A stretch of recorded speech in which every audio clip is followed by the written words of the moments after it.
I'm Jennifer Pulley. Welcome to another edition of NASA 360. All right, some of the talk around NASA's water cooler these days is about going back to the moon. And guess what?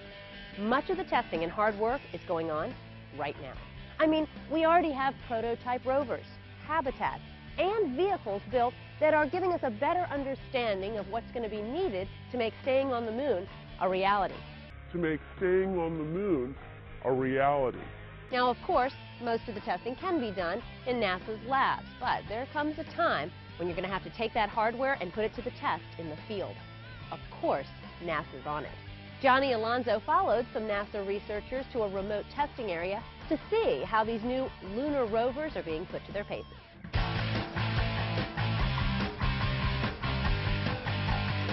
Hey, how's it going? Let me ask you something. Have you ever taken a minute to think about how flawlessly everything must work when we go back to the moon?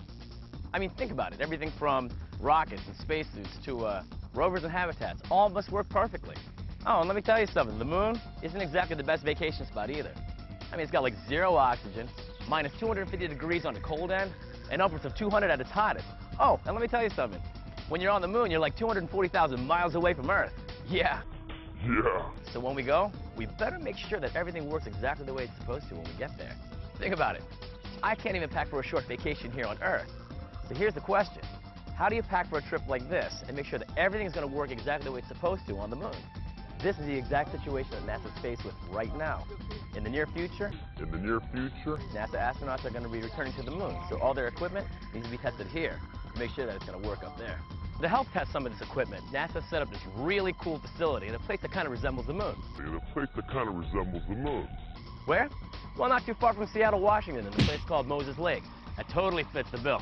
So I flew out here to see what NASA's testing and to check out some of this equipment and how it's going to work on the moon.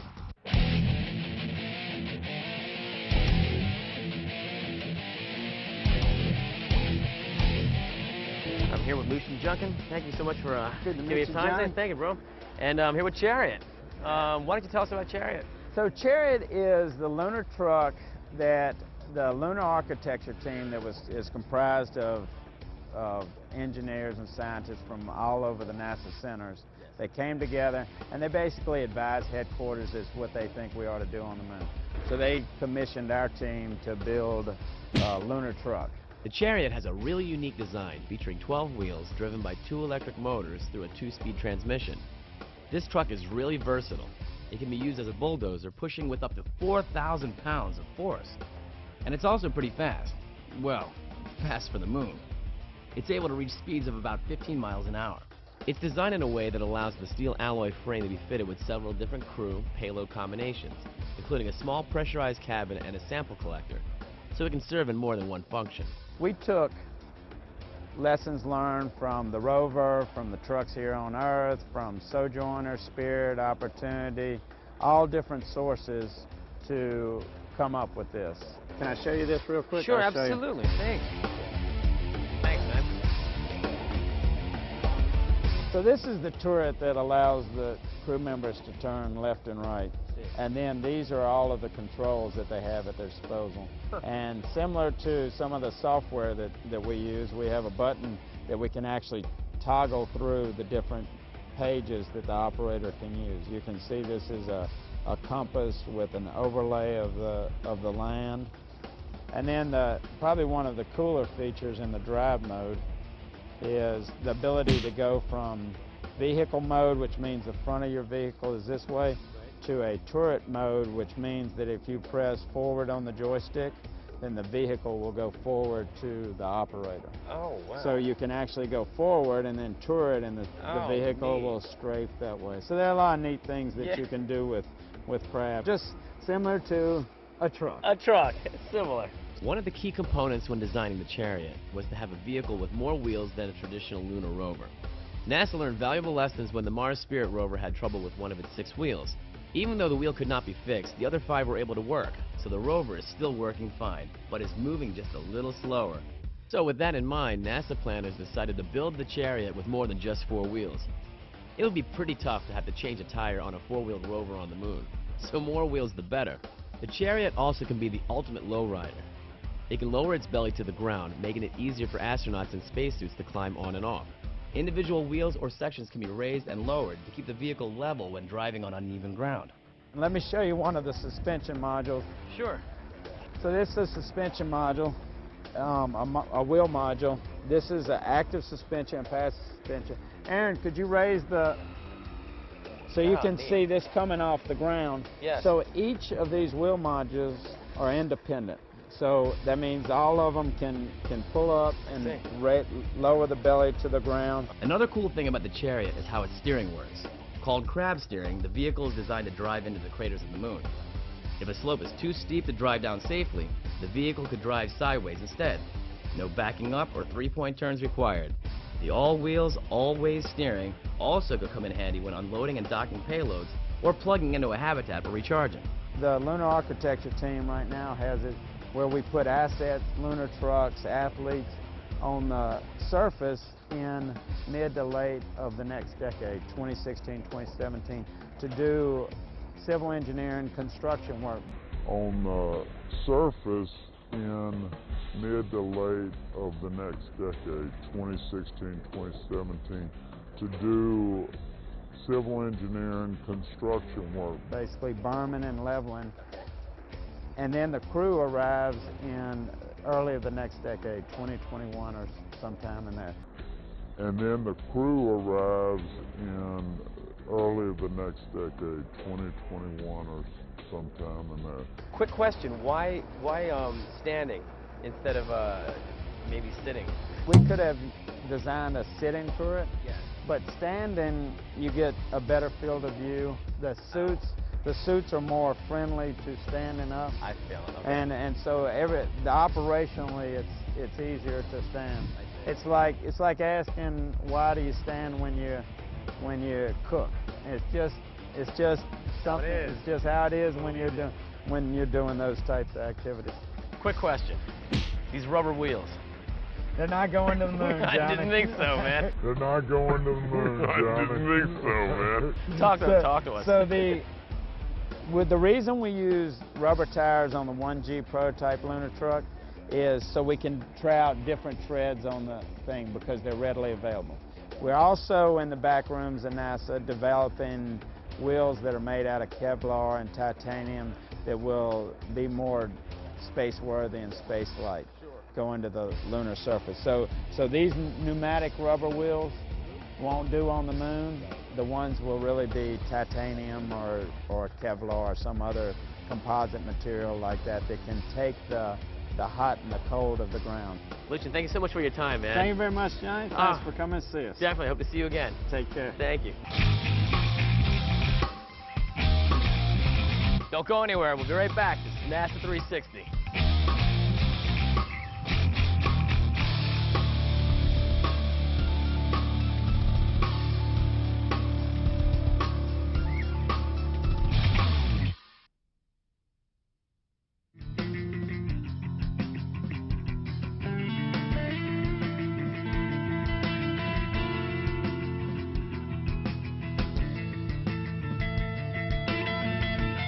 Okay, here on Earth, if we have to move heavy payloads or structures around, all we really need to do is surf the web, right? Type in moving company, heavy equipment company. Well, what about on the moon? On the moon, it's going to be very different. So what are the astronauts going to do when they're up on the moon and they have to move things around? That's what NASA's working on right now. One viable solution they've come up with is to build a really versatile vehicle that can accomplish a lot of different tasks. This new vehicle is appropriately named Athlete. Here's Johnny with the Athlete test lead, Julie Townsend, to tell us all about it.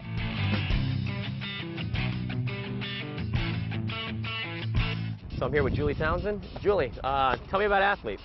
Athlete is the all-terrain, hex-limbed extraterrestrial explorer. Okay. It's a prototype for a lunar robot that would go to the moon to carry an astronaut habitat as a mobile home for the astronauts on the moon. Oh, cool. So this one is getting ready to do a demonstration. We're going to demonstrate. We have two of these vehicles here in the field right now. We're going to be demonstrating how well we can control them, how well they can keep the habitat level as we drive over different kinds of terrain, and the accuracy with which they can dock the two doorways of the habitats together to form a larger habitat. Wow, and I mean, how many people can fit in one of these? Well, right now it's probably about the size of your like 6-person camping tent. Okay. But this is a quarter scale model of the one we'd send to the moon. So the one we send to the moon would be 4 times bigger in every dimension. Okay, so this is a prototype? Or? This is a prototype, that's right. This is a concept development. So what we're trying to do here is prove that a robot like this can do the job and do it well. Okay. So that we can prove that it's worthwhile to fund developing it into a flight mission. Okay, so that's a habitat where people can live, right? What else can athletes do? Well, Athlete is kind of an all-purpose utility vehicle. Okay. So it's got the flat platform on top, which the habitat is currently mounted on. Sure. We can mount other kinds of payloads on that habitat. In fact, we did one test this week where we actually mounted the Langley crane on top of it. Really? Right, and then that's a bit too heavy for us to lift in Earth gravity, but the idea would be that Athlete could carry that kind of a crane around on the moon. Also, because each of the legs has a full 6-degree of freedom manipulator with a wheel on the end, when you set Athlete down on the ground, it can sit on pads on the ground and become a platform with 6 fully articulated robotic arms. And on the ends of those limbs, we can actually attach tools, like grippers and drills and things to do a bunch of any sort of different activities on the moon that we want. It's a very versatile vehicle. Very slick. One of the things that it can do, because it is so easily manipulated, we can move it around so many different ways. It's great for payload handling. So, for instance, say we didn't want to carry this habitat around, we could put it down, we could pick something else up. And we've done demonstrations where we've shown how an athlete can drive underneath a lander and pick it up and drive it around. Yeah. You've even done one demonstration where we used the 2 athletes cooperatively, and they picked up a payload between them. Really? And manipulated it onto the ground. Not the most efficient way to operate, but you know, it was really, really cool. Yeah. Solid. Julie, can you tell me how are they operated? Well, they can be operated in a lot of different ways. We're from the Jet Propulsion Laboratory, the home of the Mars exploration rovers, and we're very experienced at operating robots on other planets. So what we envision is that when the astronauts were on the moon, they would operate Athlete locally and be able to drive the habitat around. And then when the astronauts came back to Earth, we'd be able to operate them remotely from Earth to move them to another site. Oh. Like, so they could go to meet the next astronauts that were coming to land on the moon, or they could go to an outpost site to be collected into a larger habitat. Sure. So it can be powered from Earth? Sure. So it can be powered from Earth? As well as... That's right. It could be controlled from the surface of Earth. It's actually easier to control a vehicle on the moon than it is to control one on Mars, because the light time, the distance to the moon is so much less that it actually takes a few seconds for a communication message to get from the surface of the Earth to the surface of the moon. Whereas Mars could take, you know, it takes minutes to a half of an hour just to get a message from here to there. So the benefit of having a vehicle like this for the lunar mission, that'll make it, like, help us increase our capabilities beyond what Apollo could do, is that being able to have a habitat that can move with the astronauts will allow them to explore a lot more of the moon. They won't be as restricted to stay within an area close to their landing site. They'll actually be able to take their habitat with them and go on much longer excursions. So this is going to go with them, right? But if they're like on a day trip, I mean, could they attach a rover with them or anything? Or? Well, actually, if Athlete and the habitat are like the robots, or like the astronauts' mobile home, then the Chariot robot is like the astronaut's car or truck, right? So they would get into the Chariot and possibly a small pressurized module that could ride on top of Chariot to go for short excursions. And actually there are plans for that pressurized module on Chariot to actually be able to dock directly to the habitat. So these robots are a little bit more capability than you would really need here on Earth. But you need that kind of capability on the moon because, you know, if you're on the moon and you get stuck in a dune field somewhere, you can't call the towing company to come and get you out, right? Your robot has to be capable of getting itself out. You don't want those astronauts out there on EVA in their spacesuits, you know, putting boards under the wheels trying to get the thing out of there, right? This robot can actually, you know, if its wheels do happen to dig into the sand, it can pick up and start walking. You know, it can get up high slopes, it can go where the sand is really loose, places that a truck might get stuck. Sure, full service. Full service, that's right. I love it. Okay, so one of the first missions that's going to need to be accomplished is to find ice on the moon. Now, if we do that, we should be able to use it for drinking, to make oxygen, and even make fuel. Researchers believe there is ice in the dark craters of the moon, but we're going to need a really robust rover to get to it. Scarab is the prototype vehicle that's designed to do just that. Here's Johnny to tell us more. Now, one of the things NASA's testing is for a rover that can look for water or ice, and my buddy Paul is going to talk about it. So, Paul, give us the lowdown on what's happening here. Okay, so as far as the why to go look for ice on the moon, it's, you know, first it sounds kind of surprising that there would be any, but yeah, there are actually these dark craters on the South Pole that never get light. The sun comes in this kind of grazing angle, never gets down to the bottom. So it's like the dark side of the moon, Pink Floyd myth. It's actually true in these things. But we've got just indirect evidence so far. We want to send something like Scarab into these craters to get direct evidence. Really? The useful thing about it is that you could actually break it down and use it as a resource. Like, not just as a consumable for astronauts, but as fuel. So you could go there, fuel up a spacecraft, and come back, or maybe even go on to Mars. Really? Well, tell us a little bit more about this. Yeah, so we try to think about drilling as, you know, the main kind of driver for the vehicle. Like, have to design around this pretty big drill, something that's, you know, bigger than an inch diameter. You know, something that would be pretty hard to do by hand. Go down a few feet deep into the ground. And so we thought of this really slow, strong kind of machine to do this heavy task. So we designed it kind of like a donut around this drill. You can see that stand-in drill there. Yes. That's kind of to simulate the mass of it, so that it feels like it's there for the rover while it drives. But then, so, you know, Scott's driving, and now you can see that this is its kind of normal pace. It's driving out now. It's fast, huh? This is about as fast as it gets, yeah. But it turns out it's fast enough to get the mission done. I guess one of the nice visible things about it is the suspension. I mean, you're seeing this kind of all the hardware that connects between the wheels. We kind of call these the shoulders, where it rocks around those shoulder points, and then this beam connects the two sides together.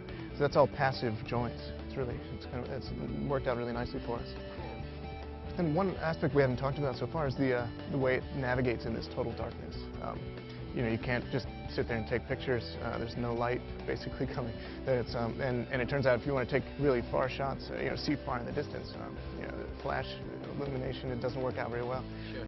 The way it navigates in this total darkness, you know, you can't just sit there and take pictures. There's no light basically coming. And it turns out if you want to take really far shots, you know, see far in the distance, you know, flash illumination, it doesn't work out very well. So we've been experimenting with some laser systems. So you are pointing lasers, you know, shining out into the surroundings and seeing what bounces back. So these are two different scanners we've been experimenting with. This one's kind of been using as it's almost like a virtual bumper. It paints a laser line, a stripe out in front of it, a few feet in front of the nose, and make sure there aren't any big obstacles in the way. Neat. And if they are, the software sees that and responds, finds a better path. And then this is a much more complex device. It's really nice, called the TRIDAR. This one's actually it can get bigger scans, like really detailed, nice 3D meshes, these 3D maps of the terrain around it. Really? Around the rover, and then it can choose the best paths through. So, bro, is this a test model or a prototype? Yeah, exactly. It's kind of testing out an idea for you know, how to do this kind of drilling and driving in these cold craters, dark craters on the moon. Like here? Like here, a little bit, yeah. Like here, a little bit, yeah. Why it's so cold? It is. So yeah, basically, you know, as far as the background, you know, that NASA's Human Robotic Systems program is the one we're developing this for. They came to us with the kind of the needs, you know, what the rover would need to do, and then, you know, and so we're at Carnegie Mellon's Field Robotics Center, and so we came up with the concept, kind of in coordination with them, and then built it last summer. Well, thanks for your time and for everything with Carnegie Mellon and having us aboard, man. Thank you very much. Check it out. You see some guys in spacesuits, but not all of these spacesuits are NASA spacesuits. Some of these suits are props. Right, props from a Hollywood prop house. Let me try to explain. Right, props from a Hollywood prop house. Right, props from a Hollywood prop house. Let me try to explain. All NASA spacesuits are pressurized, which makes them basically their own self-contained spacecraft. This pressurization is great when you're in a 1/6 gravity environment like the moon, but you don't need to have all the suits pressurized for this testing. So NASA had some unpressurized suits made in Hollywood. These suits are much lighter than the real suits, but can still help test ergonomics and ease of movement. A couple of other benefits of the Hollywood suit is that they'll be more comparable to the actual weight and feel of suits once an astronaut gets in 1/6 gravity. So astronauts will feel similar to the way it feels on the moon. And the suits won't have to be recharged like a pressurized suit does, so work won't have to stop as often. Pretty cool, huh? Those suits are amazing. But obviously, real prototype spacesuits were tested as well.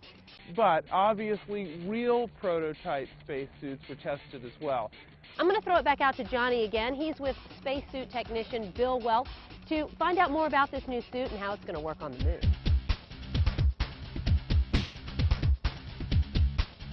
So, I just saw you in the field wearing the suit. Can we talk about the suit? Sure. The suits that we're running today were future lunar and Mars surface suits, test beds actually. We're trying to take and incorporate some changes into the suits that they didn't have during the Apollo days, which will enable them to be able to walk on the moon surface rather than hop as they did before. Right. The hopping, that while worked better than walking, was fatiguing for the astronauts. It was very hard on the calves and the ankles. So in order to take and alleviate that, we've taken incorporated bearings into the hips and into the ankles of these suits to allow a more freedom of movement. As you can see, we have a bearing here, here, and here, which allows for good freedom of movement. Another thing that they didn't have on the A7L, which was the moon suit, was the waist bearing. Yes. I don't know if you noticed while I was walking, but there was a lot of swivel in the hip. That's really big. That makes a big difference as far as comfort and being able to move freely in the suit. Is it really difficult to get into a suit like this? Well, no. The cooling garment, if I can take and grab one here. Excuse me, folks. This is the cooling garment. This is what we wear on the inside. This is being flown right now. This is used in the EMU up on shuttle and station. What we do is you can see all the tubing running through it. We pump cold water through that tubing to keep me cool inside the suit so I don't overheat. No kidding. Yeah. And as you can tell, it's fairly slick. It's a tight-fitting suit. Right. So we'll roll this ladder up behind. I'll take and sit on the seat. I'll hook up my water lines, which come off from right there, and then hook onto right here. Right. Okay. And once that is done, basically what they'll do is my suit techs will take and grab hold of the toes of the suit and pull them forward, and I just drop right in. Really? And then once I'm in the suit, they'll take and finish up my connections. They'll put in my earbuds so I'll have my radio communications. My microphones are already in place. They'll hook up my shoulder pads. At that point, they'll close the back door, put on my gloves, get the airflow started, put on my helmet, pressurize me up, and out the door I go. So basically the concept of these suits is to be able to take and either leave them outside the vehicle and be able to put the back in. And we are just out here trying to provide the best product possible for the future of lunar surface and Mars surface exploration. So this is basically like your own little space shuttle. Indeed it is. It's our own little spaceship, just like the EMU out in space. Once they leave out of the airlock on the space station, they are in a spaceship. They have their telemetry, they have their batteries, they have their cooling, they have their air, they have everything. They even have the capability, should they come disconnected from the space station, to be able to drive themselves back. They have a little gaseous nitrogen rocket motor that is hooked onto them, and they're able to take and drive themselves back in an emergency situation. So yes, they definitely have their own little spaceship, and that's what we're working on, is having your own little Moon Mars rover. Well, it's been a pleasure talking to you. Indeed. Thank you, sir, right? Take care. Most definitely. Well, today we saw some pretty cool concept vehicles that may one day be used on the moon and on Mars. That may one day be used on the moon and on Mars. And all that harsh testing we saw, it can only make the vehicles stronger and more reliable once they actually do get on the moon. And who knows, maybe one of you watching will be driving one of these vehicles in the very near future. And who knows, maybe one of you watching will be driving one of these vehicles in the very near future.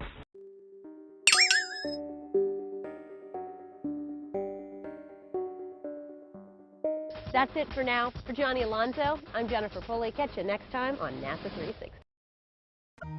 Stand up for your right. Get up, stand up.